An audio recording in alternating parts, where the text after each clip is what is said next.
people we are representing, whether in the health sector, whether it's in education, whether it's in other fields. So if you do a transparency stand and therefore the West Africa, so as part of WAP, one of our major take home should be, how do we involve the people we represent alongside the transparency and accountability of institution, or else it is good as we were never been here. So we must go back home, heighten the tension of education to our people. Thank you very much.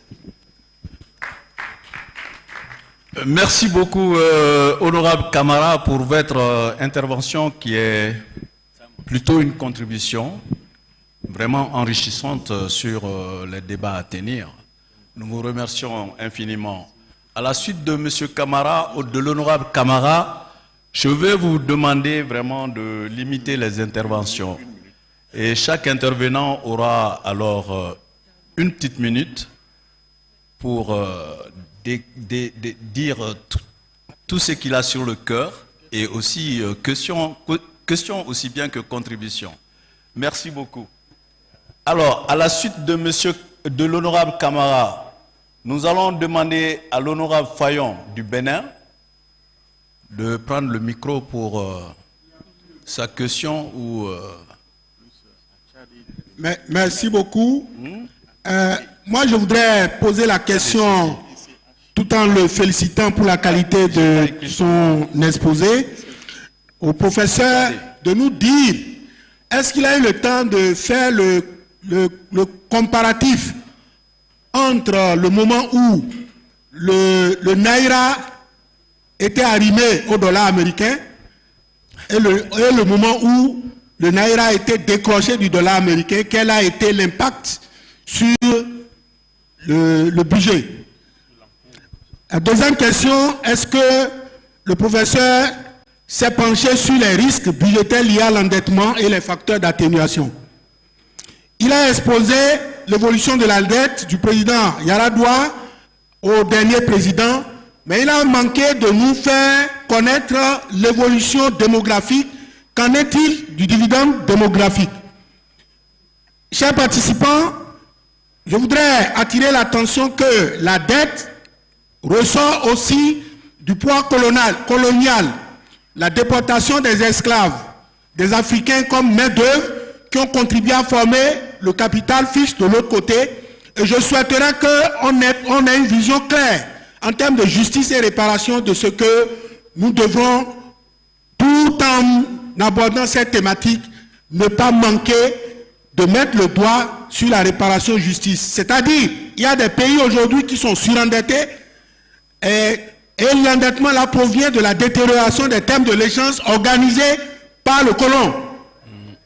Alors, c'est pour ça que je voudrais finir en demandant effectivement que les parlementaires que nous sommes puissent aller dans le sens de l'appropriation et dans le sens de l'exercice de notre pouvoir de contrôle de la dette. Merci beaucoup. Merci, honorable Fayon. Votre question tourne autour de l'encours de la dette publique avec la forte fluctuation qu'a connue le Naira par rapport au dollar. Et ensuite, vous avez donné des contributions. Je ne sais pas si il faut recenser les questions ou si le professeur voilà, va donner ces éléments de réponse tout de suite. Hein? On finit avec tout le monde? D'accord, ok. Merci beaucoup. Alors, le suivant, le président Youssouf Traoré.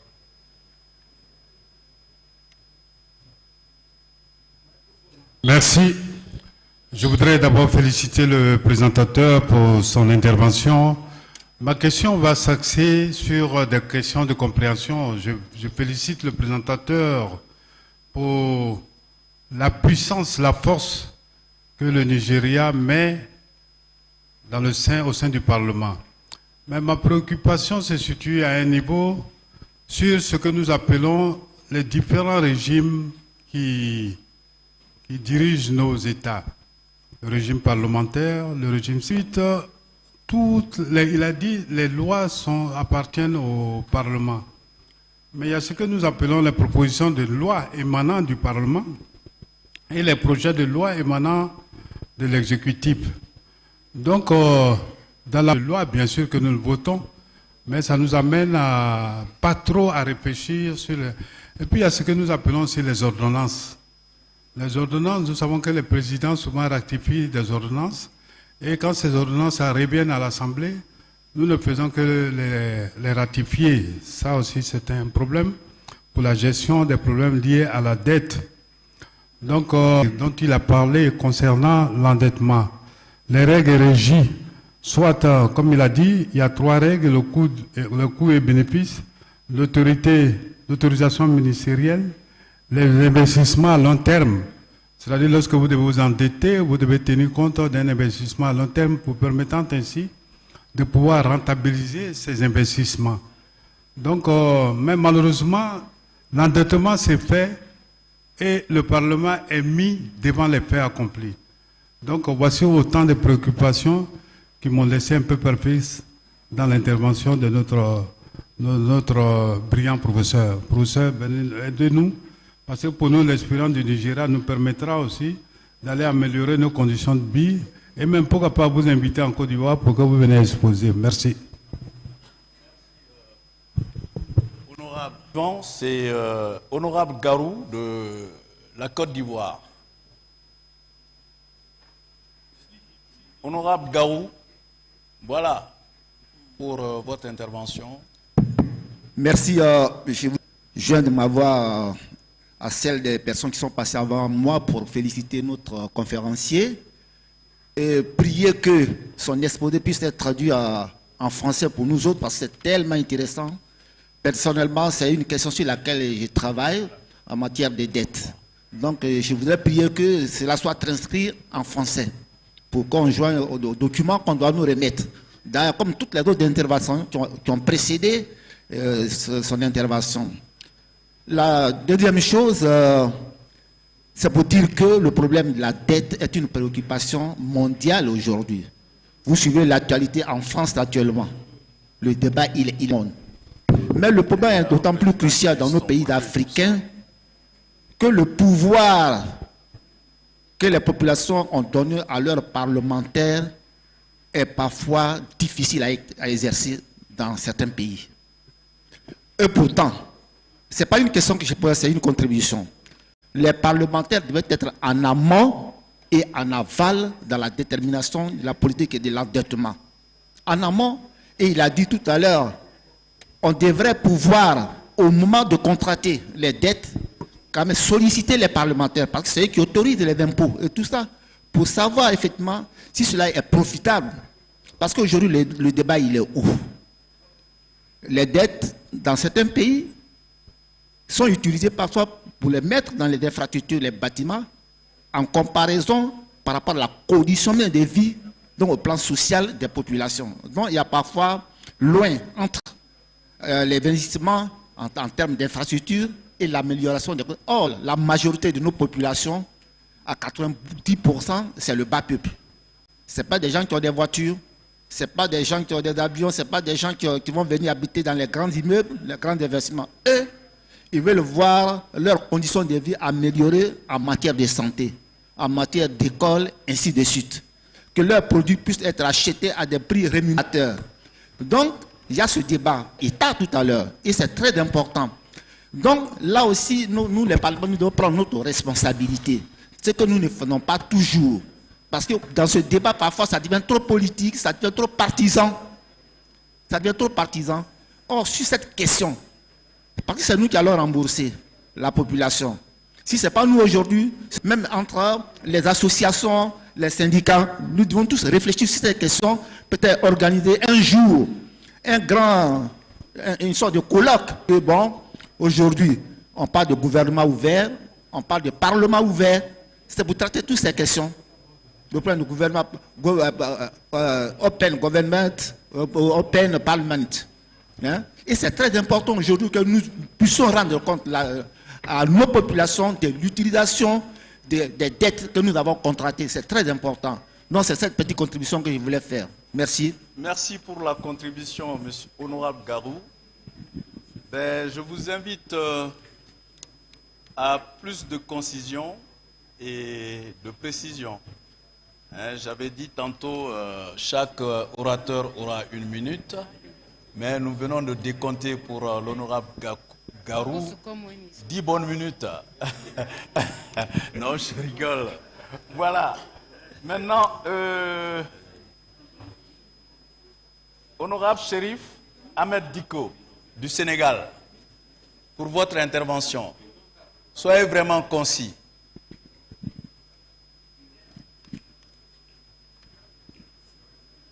Le micro à l'honorable Chérif Diko. Voilà, merci beaucoup. Nous remercions, n'est-ce pas, le professeur Amadi pour son brillant exposé. Moi, j'ai une question et une contribution. Très bien. La question, elle est relative au Nigeria. Donc, on nous dit, le professeur nous dit, si le Nigeria utilise 45% de son budget pour payer le service de la dette, ces emprunts sont-ils mis dans des projets productifs capables de contribuer au remboursement de celle-ci dans le long terme? Ça, c'est la question. Maintenant, autre chose, vous n'êtes pas sans savoir que chez nous, il y a la question qui est agitée, donc notamment au Sénégal, où le rôle du Parlement dans la gouvernance de la dette publique a évolué vers une supervision plus accrue et plus grande, initiée, n'est-ce pas, par un audit de la dette publique en 2025 qui a révélé des irrégularités et un endettement supérieur aux estimations initiales. Suite à cela, une volonté de renforcer le contrôle parlementaire a émergé visant à améliorer le suivi des finances publiques et à assurer une gestion plus responsable de la dette, notamment à travers prévoyant des mécanismes de contrôle budgétaire plus stricts et la gestion transparente des ressources publiques. Donc c'était un peu ça ma contribution. Je vous remercie. Beaucoup. Merci beaucoup, honorable Diko. Merci pour cette très bonne question sur... c'était qui? Professeur Williams. Ah, d'accord. Professeur Williams, la parole. Thank you, sir. Dr. Sam Amadi made a very brilliant presentation, very superb, especially in the areas of legal precondition for valid borrowing. It's critical. It's Nigeria public debt is not sustainable, and he cited 2 examples. One of them is revenue disparity. Then the next one is on the 3rd prong. He did a presentation with some slides. Can we be privileged to get copies of those? Thank you. That's my submission, sir. Voilà.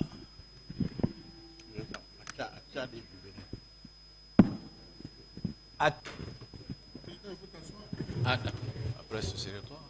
Voilà. Merci beaucoup, monsieur le modérateur. Je voudrais aussi, à mon tour, féliciter le professeur. D'accord avec lui quand il dit que le Parlement a un pouvoir énorme, mais un pouvoir qu'il sous-estime, puisque c'est la loi qui donne le pouvoir et c'est le Parlement qui vote la loi. Mais souvent, le Parlement donne plus de pouvoir à l'exécutif que pour lui-même. Et, monsieur le professeur, je voudrais avoir votre avis sur le rôle que l'exécutif ou le Parlement lui-même tend à se donner en ce moment à faire des prêts sans passer par l'approbation de l'Assemblée nationale. Dans certains parlements, cela a été constitutionnalisé et comme vous le savez, les prêts devenant de plus en plus rares, les pays se ruent sur ce qui est disponible et pense que en allant demander l'approbation, ça peut prendre le temps et dans la Constitution, il est déjà donné à l'exécutif l'autorisation de signer des accords de prêt et c'est 3 mois après que l'exécutif, à travers le ministère des Finances, informe l'Assemblée nationale qui n'a que le rôle de constat. Que pensez-vous de cette procédure anormale qui est devenue réglementaire? Merci beaucoup. Merci beaucoup. Merci, honorable William. Achadi. Voilà, maintenant, honorable Gérard. Merci, honorable président modérateur, pour votre indulgence. Je voudrais féliciter le professeur Ramadi pour sa brillante communication qui est très claire. Tous les concepts y sont. Nous avons bien compris. Moi, je voudrais seulement m'appesantir sur les défis auxquels les parlementaires sont confrontés en face de cette problématique de contrôle de la dette. Et les défis parlementaires ne sont pas pour la plupart des financiers, tous des financiers. Maintenant, en face de la dette, les eurobonds, le partenariat public-privé, les dettes multilatérales. Alors, il faut comprendre avant de contrôler. Vous n'avez pas... Quel conseil ou quelle solution, quelle recommandation qui leur incombe? Merci. Merci beaucoup, honorable Gérard. Alors, nous avons recensé Sam, alors d'apporter ces éléments de réponse, étant bien entendu qu'il pourra être complété par ceux qui veulent ça. Oui, non, lui, c'était. Merci beaucoup. Merci. I think it's more. Should I stand, sir? I can stand. Yeah, okay. Yeah, okay. I think I can stand since I have the mic.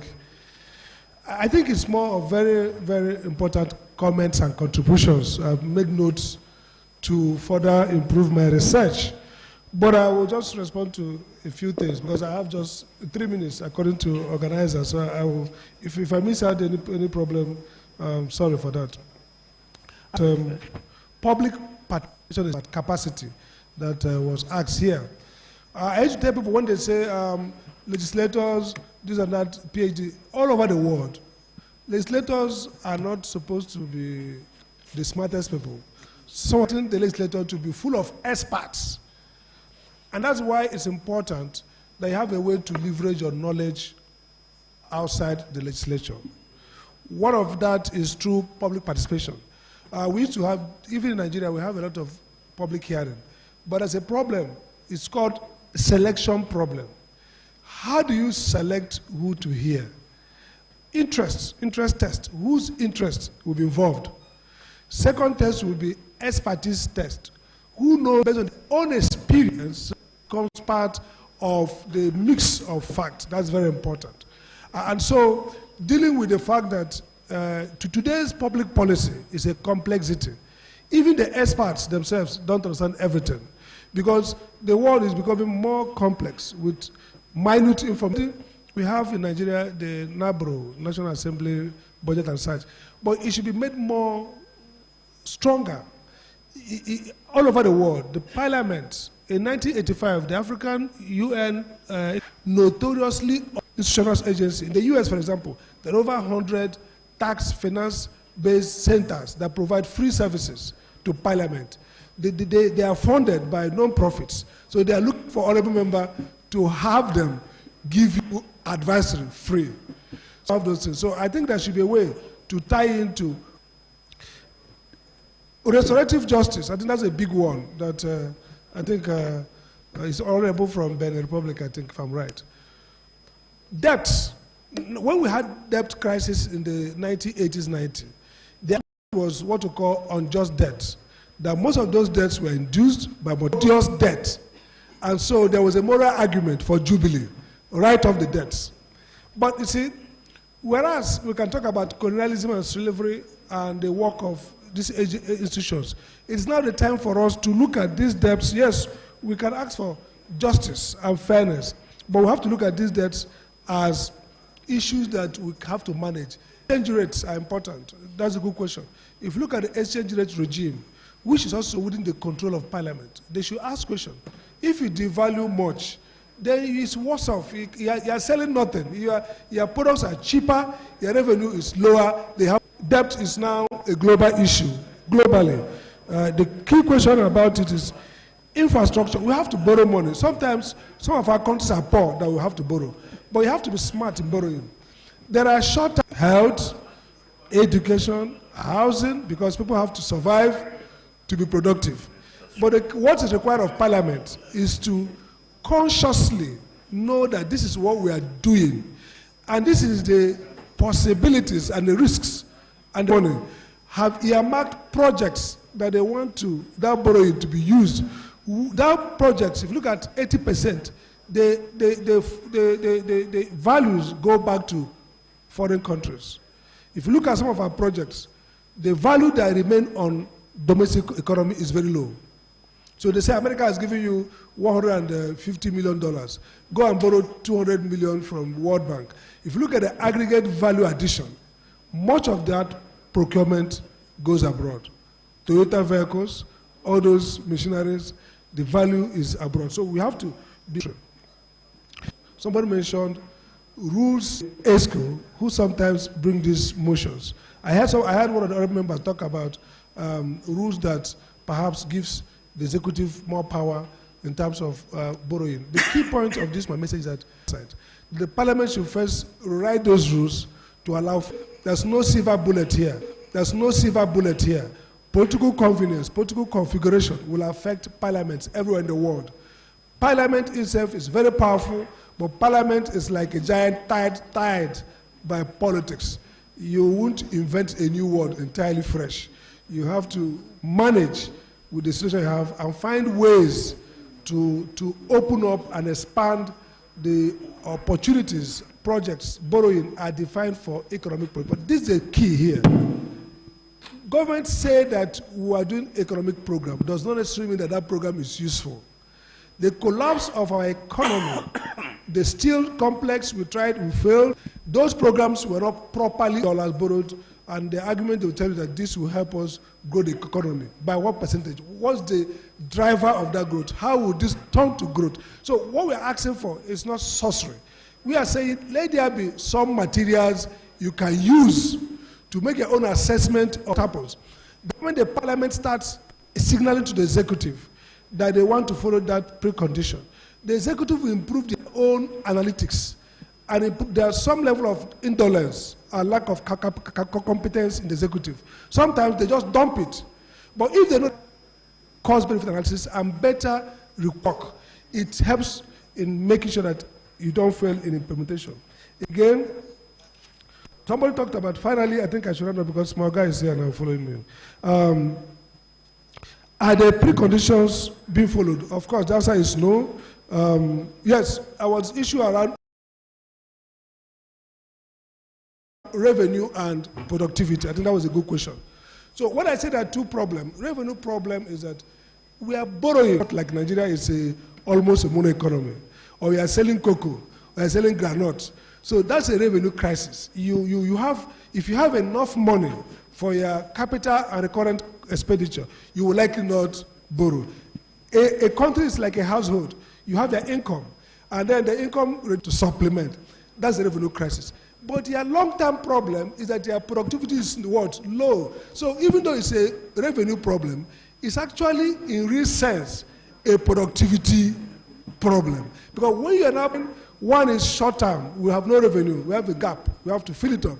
Just like a woman, we have no money, we used to pay 20,000 a month, but now we have only 15.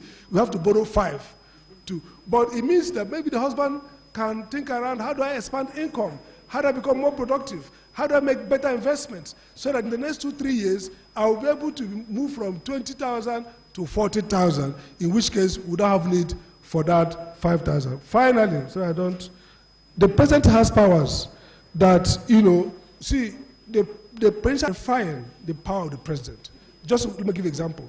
If you make a law on Electricity Act, like in Nigeria, electricity is executive business, but you are not telling the executive, before you announce a tariff, you must do, the president can no longer come up and wake up in the morning and increase tariff.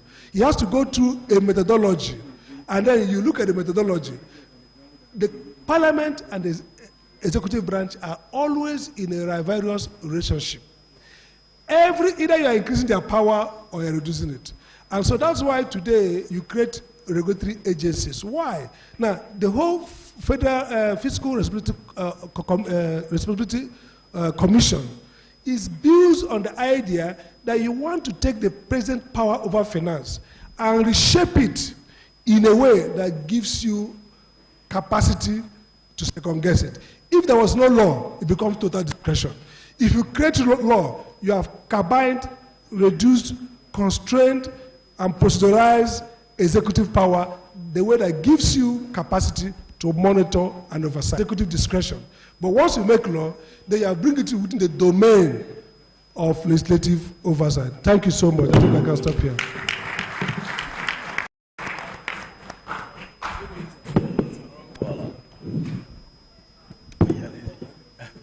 Thank you very much. Can we please put our hands together once again to appreciate the beautiful session? And thank you to the moderator. Before I hand over to the president about our lunch, please, delegates, members of parliament and other delegates will be having lunch in our library. It's just behind here. The people in this white uniform will be leading you. When you see people wearing this guy's uniform and cap, they will lead you to the place where we'll have our lunch immediately after closing now. So please, the president will make the other announcement, and then we'll close for today. Thank you very much. Merci, Monsieur le Président. Je tenais sincèrement, Monsieur le Président, à vous remercier pour la brillante organisation. Mais jusqu'à demain, nous allons aller très très vite. Et je demande à tout un chacun d'être ici à 9h précise, parce que dès 9h, nous allons démarrer pour qu'on puisse démarrer à 9h et terminer. Et jusqu'à cette heure-là, elle est encore remplie. Cela témoigne de l'efficacité que vous avez mis dans le travail. Merci beaucoup. Sur ce, la séance, docteur. Merci.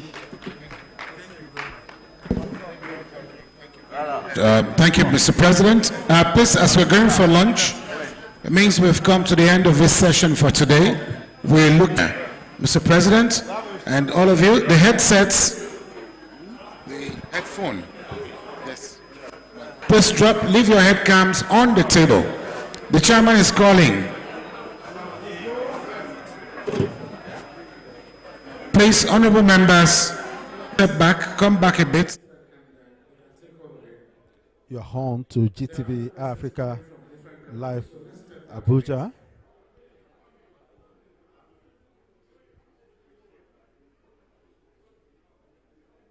Please remember the head cams on your tables. Thank you. You're home live to GTV Africa live from Abuja, and I will be talking to some of the members as they're just leaving the scene. This is GTV Africa coming to you live for all the hours of the event. As you go in there, we wish you have a very good lunch. So we say bon appetit at this point. Thank you very much.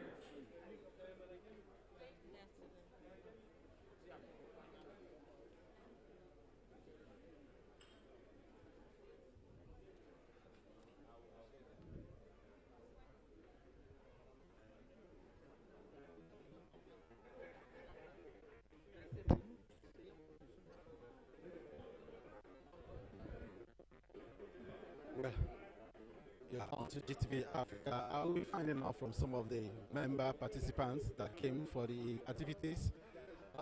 don't know whether you speak English. Can you speak a little English? Well, if you want. Great, sir. Nice to see you, sir. I want to find out your assessment of these activities. My name is Mr. Traore. I'm the president of the WAPAC. I'm here today to make a very, very good experience of African country, the Commission of the Compte Public Assemblée Compte Public, to speak about our experience about the financial problem in Africa. Activities today. Very light, very educated. So. And we're expecting to continue tomorrow. Yes. Your name? Honorable Inga. Well, I'll continue to find out from others' activities as is going on in the house. Yeah. You speak English? Yes, a little. It's nice for me. One, that is nice for me.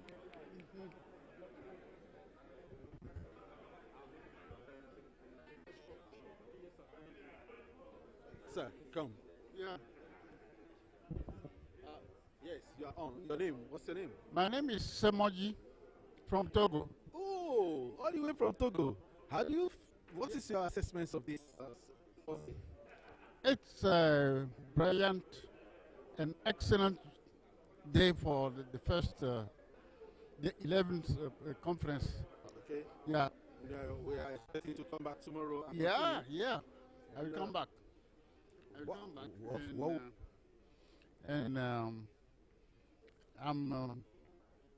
I would like to contribute to the discussion tomorrow.